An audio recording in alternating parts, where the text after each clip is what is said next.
Hello everyone, welcome to my class today.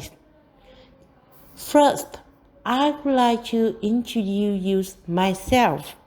My name is Trần Thị Hồng Nhung.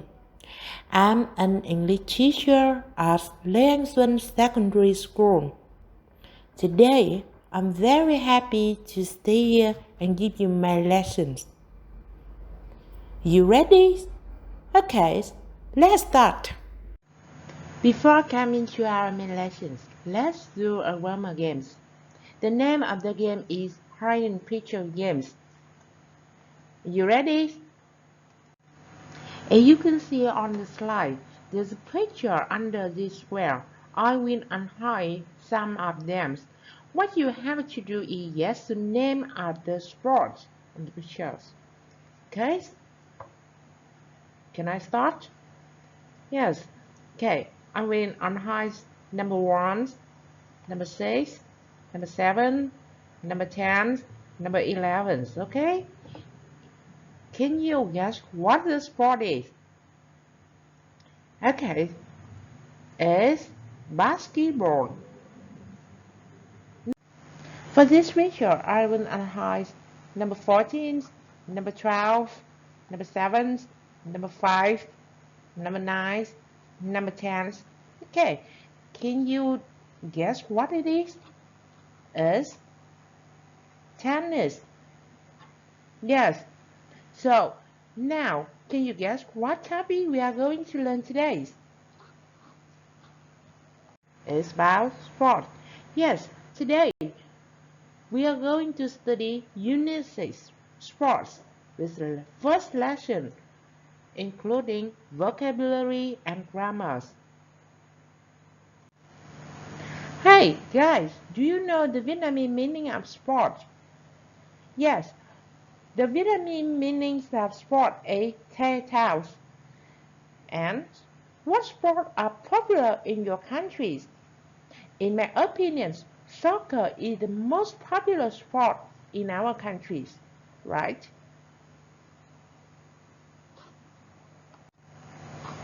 So now we will come to the most important part of our lesson, that's the vocabularies. Và bây giờ chúng ta sẽ đến với phần từ vựng, phần quan trọng nhất của bài học ngày hôm nay. As you can see on this slide, there are 4 hemispheres of sports. Do you remember all of their names? Okay, now I will have you. Image 1 and image 2, they are football and horse riding. Bức tranh thứ nhất và bức tranh thứ hai miêu tả môn football, nghĩa là môn đá banh, và môn horse riding là môn cưỡi ngựa. Image 3 and image 4 describe tennis and swimming. Hình ảnh số 3 miêu tả bộ môn tennis và hình ảnh số 4 miêu tả bộ môn bơi. What about the 4 sports? How do you say them in English? Image 5 and image 6 describe athletics and cycling. Chúng ta thấy hình ảnh số 5 miêu tả bộ môn điền kinh và hình ảnh số 6 miêu tả bộ môn đua xe đạp. Image 7 and image 8 describe climbing and gymnastics. Hình ảnh số 7 miêu tả bộ môn leo núi, chúng ta gọi là climbing, và bộ môn gymnastics ở bức tranh số 8 miêu tả bộ môn thể dục dụng cụ. Now we will move to the other groups of sports. Image 9 and image 10 describe skiing and volleyball. Hình ảnh số 9 miêu tả bộ môn trượt băng và hình ảnh số 10 miêu tả bộ môn bóng chuyền. Image 11 and image 12 describe golf and hockey. Hình ảnh số 11 miêu tả bộ môn golf và hình ảnh số 12 miêu tả bộ môn hockey. And here are the last 4 names. Image 13 and image 14 describe wrestling and sailing. Hình ảnh số 13 miêu tả bộ môn đấu vật và hình ảnh số 14 miêu tả bộ môn chèo thuyền buồm. ME15 and ME16 describe rugby and basketball. Hình ảnh số 15 miêu tả bộ môn bóng bầu dục và hình ảnh số 16 miêu tả bộ môn bóng rổ. Hold on guys. You are going to know the name of some sports and please now think of my questions. How do you call the persons who play sports? Nào, bây giờ chúng ta hãy suy nghĩ để trả lời cho cô câu hỏi sau. Những người mà chơi thể thao thì các con gọi là gì? Đó chính là player. Yes, player. Look at the equipment under the feet of the yellow man in the middle. What is this? It's the ball. Yes. Ball có nghĩa là trái bóng. Now, please move to the other two vocabularies. The picture on the left indicates stadium. Stadium means sân vận động. And the picture on the right indicates race.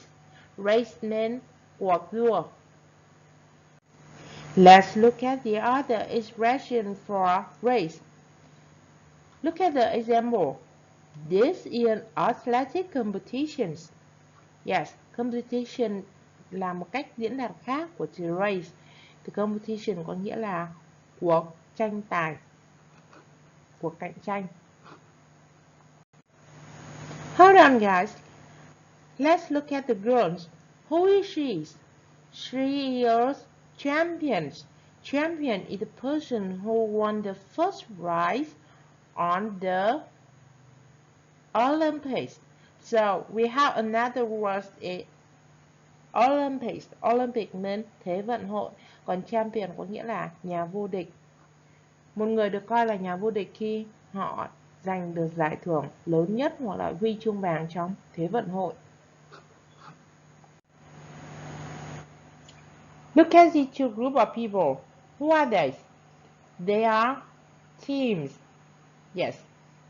Team is a group of people who play together and confront the same opponents. Team là tập hợp những người chơi cùng một phe và đối đầu cùng một đối thủ. In a match, people in the same team wearing the same colors. Trong một trận đấu, những người mà chơi cùng một đội với nhau sẽ mặc cùng một màu áo như nhau. And people who are here not to play but to support for one of the team is fan. Và những người có mặt ở trên sân vận động, tuy nhiên không phải là để chơi mà là để cổ vũ hoặc là ủng hộ cho một trong hai đội sẽ được gọi là fan. And here is a word list of the vocabulary you have to learn today. Number 1, player, người chơi. Number 2, ball, trái banh. Number 3, stadium, sân vận động. Race, cuộc đua. Number 5, competitions, cuộc tranh tài. Number 6, champions, nhà vô địch. Olympics, Thế vận hội. Teams, đội. Match, trận đấu. Fans, người cổ vũ. Now, take a deep breath and exhale. We will play a game before continuous lessons. In this game, you have to find out the missing letters.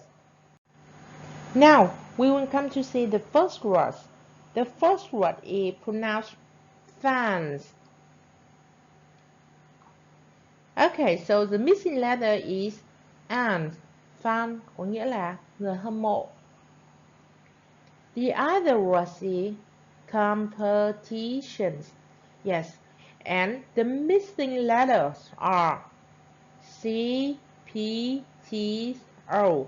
Competition means cuộc cạnh tranh. The third word we pronounce like stadium. So the missing letters are S, D, U. Stadium means sân vận động. Next, we have the word race. Race. So the missing letters are R and E. Race means cuộc đua.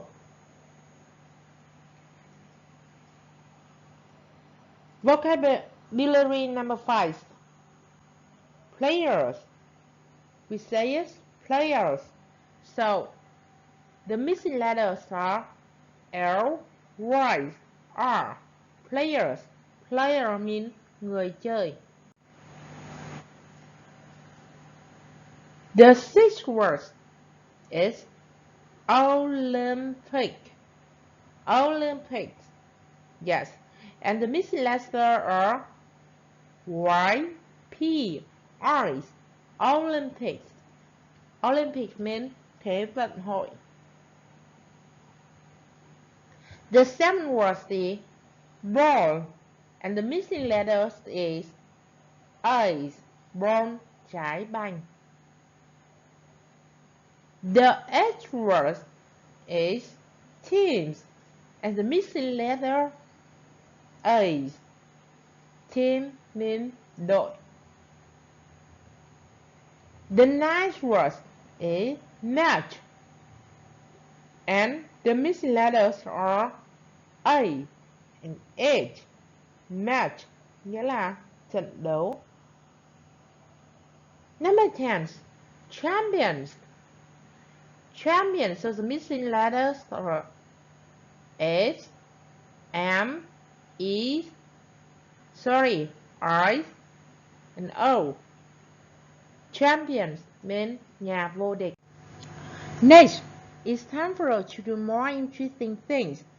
Now, I would like you to participate in a quiz shows about sports. How much do you know about sports? Okay, now you have to answer some questions. For every correct answer, you will get 1 point. Got that? Bây giờ chúng ta sẽ tham gia một quiz show với chủ đề sports. Chúng ta chỉ việc trả lời những câu hỏi của cô đưa ra. Ready? Let's start. Question number 1. Can you name an American basketball players? Question number 2. Which country are the hockey fans from? Question number 3. What is the longest event in an athletic competition? Question number 4. What is the most famous cycling race in the world? Question number 5. In which city is the biggest football stadium in Europe? Question number 6. Here's your judo champion. Which country is this sport from? Question number 7. Which are the is the correct size of a golf ball? A, B, or C? A. 19 mm. B. 41.1 mm. C. 57.5 mm. Question number 8. How many players are there in a double tennis match? Question number 9.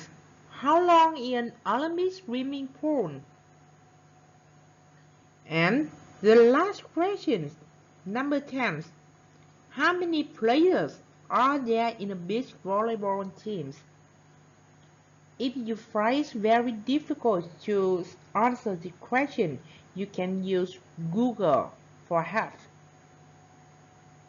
Good luck! And now I will show you the correct answers.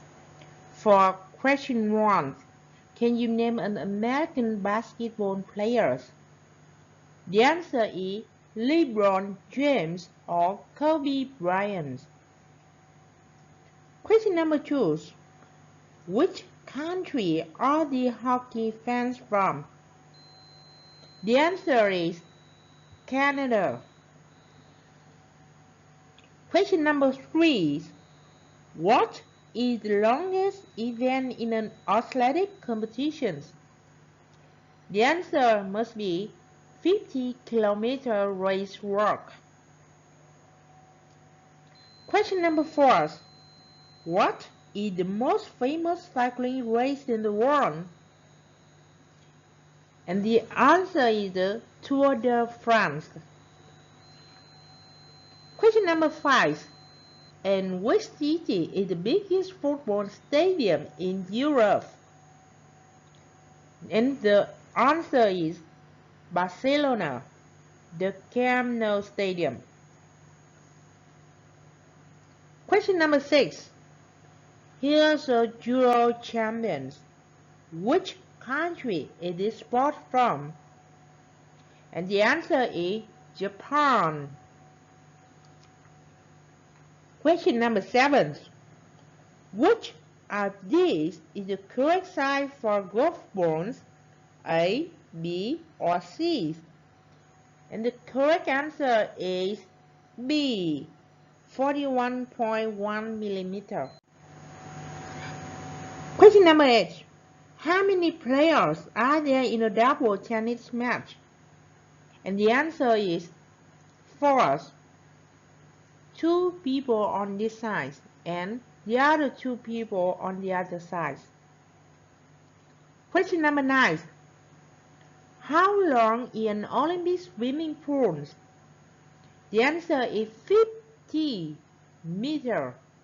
Remember, 50, 50, not 15. Question number 10. How many players are there in a beach volleyball team? The answer is 2. Have you got all of the correct answers? Hope that you can do well. Or if you couldn't, please try to remember every details of the questions. Next, we will move to the listening activities. In this activity, I will show you a video clip that interviews 3 people about their favorite sport. After watching the video clip, you have to answer the following questions. Question number 1 for the first interviewee, whose name Lian. Does Lian do any sports? Question number 2 for the second interviewee, whose name Lewis. What sport does Lewis watch on TV? Question number 3 for the last person who named Race. Are there any sport Race want to try? Bây giờ chúng ta sẽ được xem một đoạn video clip. Đoạn video clip này là một bài phỏng vấn 3 người có tên là Lian, Lewis and Race. Sau khi xem xong đoạn video clip này, chúng ta sẽ phải trả lời các câu hỏi trong phần này. Chúng ta đã rõ nội dung chưa ạ? Nào bây giờ chúng ta bắt đầu nha.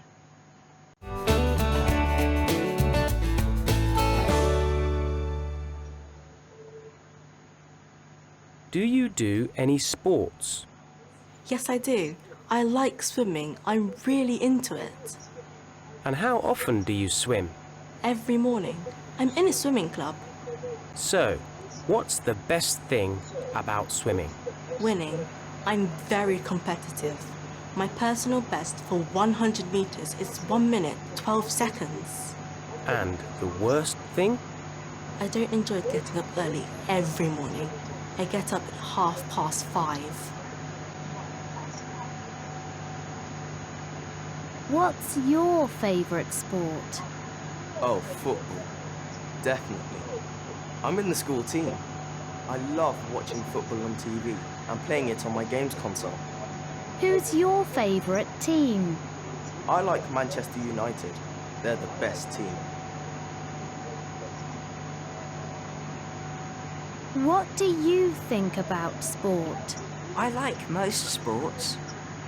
What's your favourite? I'm a basketball fan. I play a lot at school. And I love the Los Angeles Lakers. Are there any sports you want to try? Yes, I want to try skiing. I think it looks fun.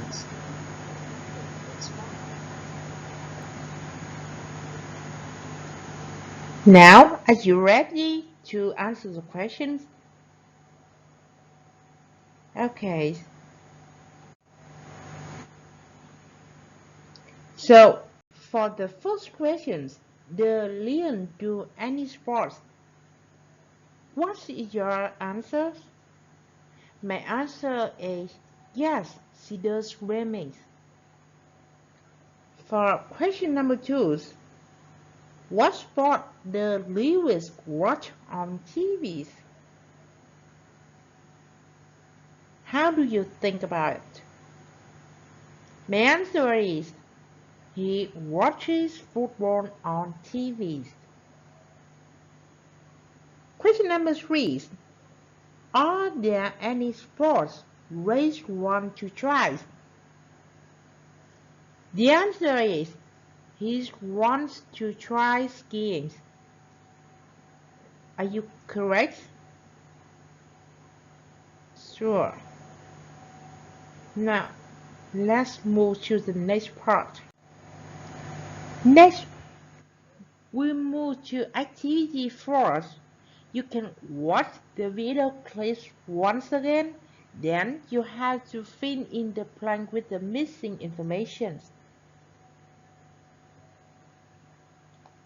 Here are the expressions that you usually use to talk about the sports. For question number 1, I'm in a ... club. For question number 2, I don't enjoy ... Question number 3, I'm in the ... teams. Question number 4, I'm a ... fans. And question number 5, I want to try ... Is there anything that you don't understand about these key phrases? Okay, so please listen again, then fill in the missing information, then I will explain more details.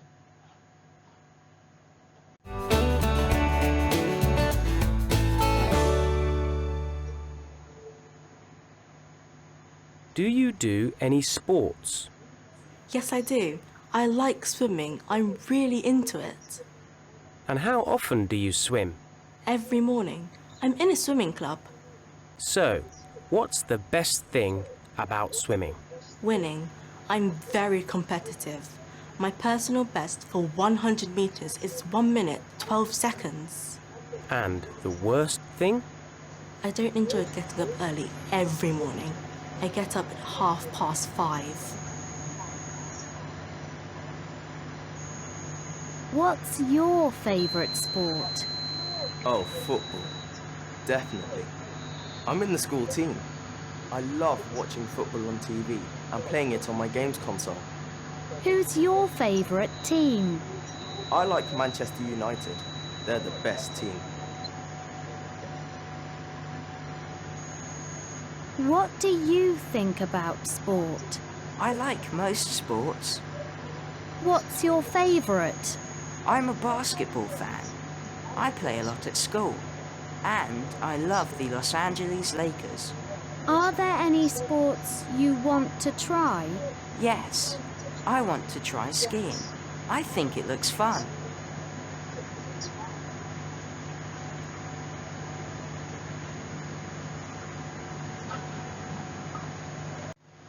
And now, this is my answers.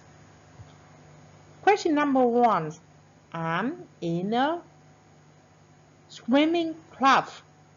Tôi nằm trong câu lạc bộ bơi lội. Number 2, I don't enjoy getting up early every morning. Tôi không thích thức dậy sớm vào buổi sáng. Question number 3. I'm in the school teams. Tôi trong đội của trường. Question number 4. I'm a basketball fan. Tôi là một fan của bóng rổ. Question number 5. I want to try skiing. Tôi muốn trượt băng. For the rest of the lesson, we will study about language focus, past simple to be. And you know that the present form of to be are am, is, and are. What about the past form of to be? Như chúng ta được biết, to be ở hiện tại thì có 3 dạng, một am, is và are. Vậy còn dạng quá khứ của động từ to be là gì? Look at this slide. There are two forms of to be on past symbols. They was and was. Was go along with subjects I, he, she, and it. On the other hand, was go along with you, we, and they. To be của quá khứ sẽ bao gồm 2 dạng, một là was và 2 là was. To be was 3 chữ, thường đi với các chủ ngữ số it, ví dụ như là I, he, she và it. Còn to be là were 4 chữ thì bao gồm đi với các chủ ngữ là you, we và they.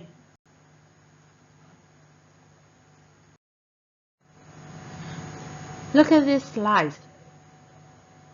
The simple past tense of the verb to be. In the affirmative forms, I, he, she, and it go along with was. You, we, they go along with to be, were. Ở thể khẳng định, các chủ ngữ là I, he, she và it đi với to be số it, was. Và các chủ ngữ là you, we, they đi với to be số nhiều, was, 4 chữ. For example, I was in London in 1999 and Palm was in London in 1999 too. Xét 2 ví dụ vừa rồi chúng ta có thể thấy chủ ngữ ở ví dụ thứ nhất là I và chủ ngữ ở ví dụ thứ hai là Palm. Hai chủ ngữ này đều là chủ ngữ số ít nên to be sẽ là was. Còn đối với chủ ngữ thứ ba đó là chủ ngữ we, chúng ta sẽ sử dụng to be là were, 4 chữ W-E-R-E. We were together. Let's continue with the negative forms. In the negative form, we add not after the verb to be. I, he, she, and it go along with was not. And the such form of was not and wasn't. You, we, they go along with were not. And the such form of was not is weren't. Ở thể phủ định, chúng ta sẽ thêm not vào sau các động từ to be. I, he, she và it đi với was not. Và cái dạng viết tắt của nó sẽ là wouldn't. Với các chủ ngữ là you, we, they, chúng ta sẽ thêm not vào sau to be 4 chữ was not. Và dạng viết tắt của nó sẽ là weren't. For example, I wasn't in Paris in 1999. And Palm wasn't in Paris in 1999.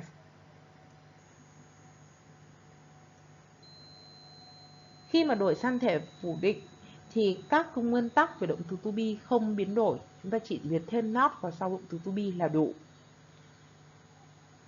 Như vậy là I và Palm tiếp tục đi với các to be was 3 chữ. Đối với chủ ngữ là we, Động từ to be vẫn là were 4 chữ. Tuy nhiên, khi đổi sang thể phủ định, chúng ta sẽ phải thêm not vào sau to be này. We weren't in Paris. To help you understand more, I will provide this exercise for you. Exercise 6. Complete the sentences with words and words on your own ideas. Để giúp chúng ta hiểu hơn về cách sử dụng words và word, cô cung cấp cho chúng ta một bài tập thực hành. Ở bài tập này chúng ta sẽ điền words và word vào chỗ còn thiếu. I have 7 questions. Please remember that words go along with singular subjects and words go along with plural subjects. Chúng ta hãy ghi nhớ là words WAS sẽ đi với các chủ ngữ số X, còn words WERE đi với các chủ ngữ số nhiều.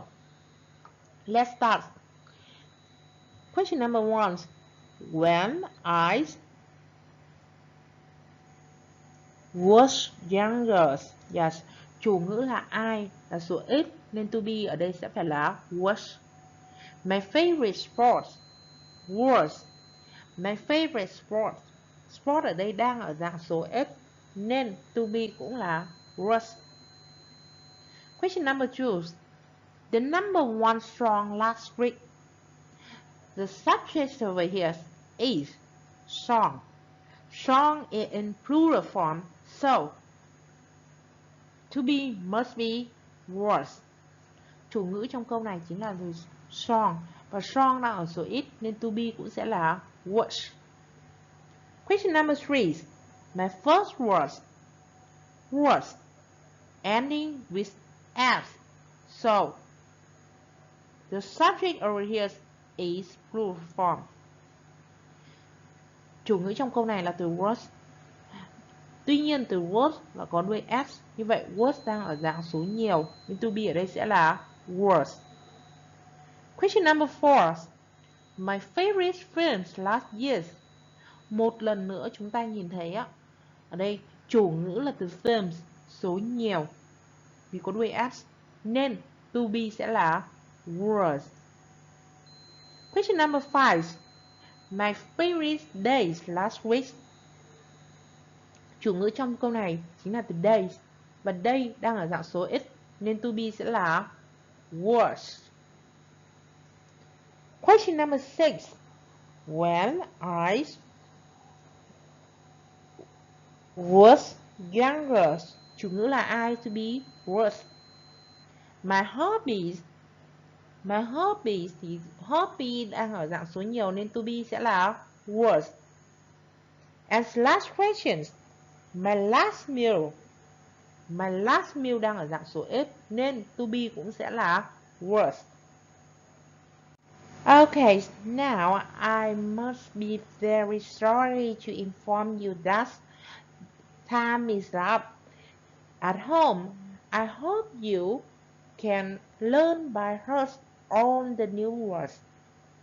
Then, you can open your workbook page 42 and 43 to complete all of the exercise.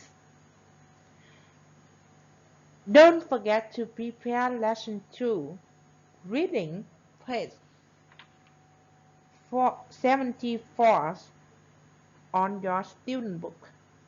And time is up. Thank you for listening. Bye for now. Hope to see you again later on.